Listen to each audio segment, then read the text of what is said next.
السلام علیکم ورحمۃ اللہ وبرکاتہ۔ ناظرین، میں آپ سب کا دینی بھائی عمران احمد سلفی۔ طہارت کے احکام و مسائل کے اس کورس میں ہم نے آپ سے یہ وعدہ کیا تھا کہ وضو کی عملی تطبیق یا کہہ لیجئے وضو کا پریکٹیکل طریقہ جو ہے ہم آپ کو بتلائیں گے۔ انشاءاللہ ہم اسی کے لیے جمع ہوئے ہیں یہاں پر۔ اور وضو کے تعلق سے سب سے پہلے ایک بنیادی چیز آپ یاد رکھ لیں کہ اس میں نیت شرط ہے، کیونکہ ہم جتنے بھی اعمال کرتے ہیں تمام اعمال کے لیے کیا ہے؟ نیت شرط ہے۔ انما الاعمال بالنیات، تمام عملوں کا دار و مدار بندے کے نیت پر ہے۔ ناظرین، نیت کے لیے زبان سے کہنا یہ ضروری نہیں ہے کہ میں یہ وضو نماز کے لیے کر رہا ہوں یا کر رہی ہوں، یا قرآن کی تلاوت کے لیے کر رہا ہوں یا کر رہی ہوں، یا پاکی یا عام صفائی کے لیے کر رہا ہوں یا کر رہی ہوں۔ دل میں آپ نے ارادہ کر لیا، یہ آپ کے لیے کافی ہے، سب سے پہلی چیز۔ تو آئیے اب ہم آپ کے سامنے جو ہے وضو کا عملی نمونہ جو ہے کہہ لیجئے یا پریکٹیکل طریقہ جو ہے وہ آپ کو ہم بتائیں۔ لہذا سب سے پہلے یاد رکھیں کہ وضو کی ابتدا کرنے سے پہلے ہم نے کیا ہے؟ بسم اللہ پڑھنا ہے۔ بسم اللہ پڑھنا ہے، یہ مستحب ہے۔ اب اگر کوئی بسم اللہ پڑھنا بھول جائے تو وہ درمیان میں پڑھ لے، انشاءاللہ وہ اس کے لیے کافی ہے۔ اور وضو کی ابتدا جو ہے وہ ہم کیا ہے؟ دائیں طرف سے کرتے ہیں۔ کدھر سے؟ رائٹ سائڈ سے، جسے ہم اپنے حیدرآباد میں کہتے ہیں سیدھے طرف سے، دائیں طرف سے کرتے ہیں۔ جی دیکھیے، یہ ہم نے اب وضو میں ایک چیز کا خیال کرنا ہے کہ پانی کے استعمال میں کم سے کم پانی خرچ کرنے کی کوشش کرنی ہے۔ اللہ کے رسول صلی اللہ علیہ وسلم بہت کم پانی میں وضو کر لیا کرتے تھے، ٹھیک ہے؟ لہٰذا اسی مناسبت سے دیکھیں ہماری مسجد، یہ مسجد عباد الرحمن ہے ہماری، اس میں یہ نلس لگے ہوئے، ذرا نلس قریب سے بتائیں، جو آپ استعمال کیجئے، پانی گرا بند، آپ نے چھوڑا بند، پانی کے کم استعمال کے لیے۔ اور ہم یہاں ایک کھلے نل پر وضو کریں گے آپ کو بتانے کے لیے۔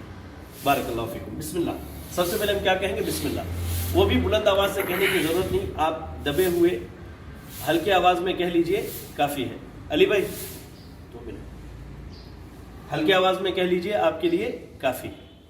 چلے، ہم نے نل کھولا، اب ہم نے کہا بسم اللہ۔ اب ہم نے دائیں طرف سے، یہ ہم نے دائیں ہاتھ سے پانی لیا اور اس طرح سے کتنی مرتبہ؟ اپنے ہاتھوں کو 3 مرتبہ دھلنا ہے، 3 مرتبہ۔ اب ہم نے 1 مرتبہ دھل لیا، اب یہ 2 مرتبہ۔ اب اس میں انگلی کو ایسے خلال کرنا ہے، دیکھیے انگلی کو کیا ہے؟ خلال کرنے کا حکم دیا گیا ہے، انگلی کو خلال کرنا ہے، ٹھیک ہے نا؟ یہ کہنیوں تک جو ہے آپ نے اپنے ہاتھوں کو 3 مرتبہ دھلنا ہے۔ چلیے، کلائیوں تک، میں نے کہا کہنیوں تک نہیں، کلائیوں تک جو ہے اپنے ہاتھوں کو 3 مرتبہ دھلنا ہے۔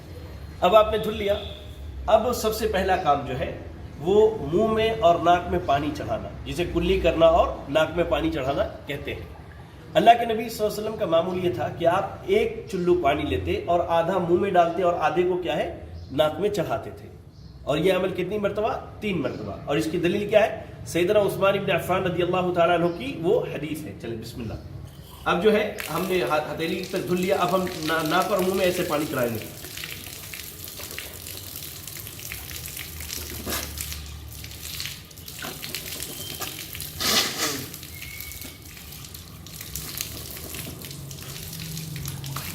یہ ہم نے کلی کر لیا، ناک میں پانی چڑھا لیا۔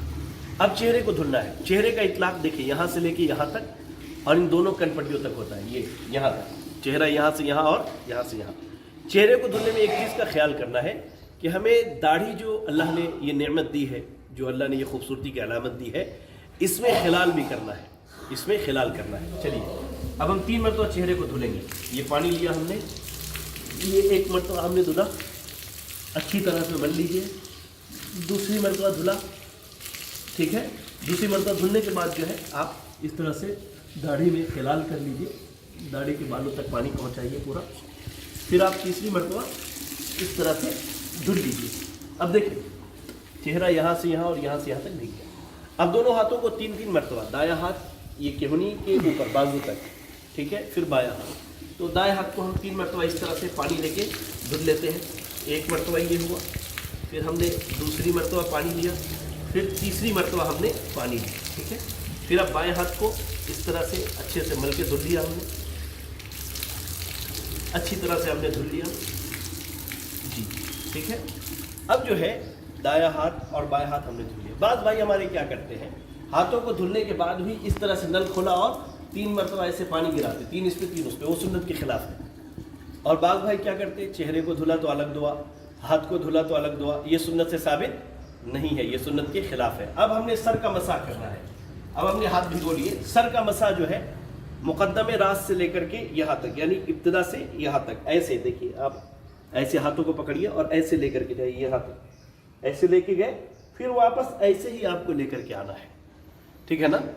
اب انہی انگلیوں سے، نیا پانی نہیں لینا ہے، کان کا مسح کرنا ہے. کان میں ایسے دونوں کانوں میں انگلیوں کو ایسے ڈالیں گے، ایسے گھمانے کے بعد جو ہے یہ کان کے پچھلے حصے میں انگوٹھے کو لے کر کے آئیں گے. جی اس طرح سے، اس سے ہم نے صفائی کی اور پھر یہ ایسے لیا، دائیں اور بائیں دونوں کان میں.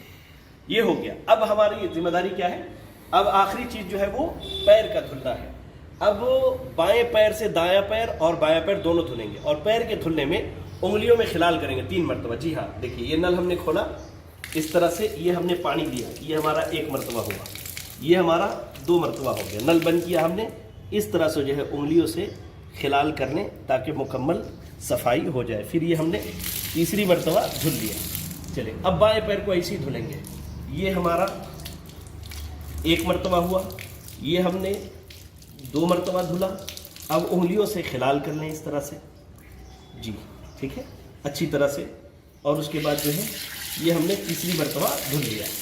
وضو کرنے کے بعد ایک چیز اور بھی سنت سے ثابت ہے، وہ یہ ہے کہ اب اپنے ہاتھوں کو بھگو لیجئے اور اپنے شرمگاہ پہ ایسے چھینٹے مار لیجئے، کیونکہ اس سے وسوسے دور ہوتے ہیں.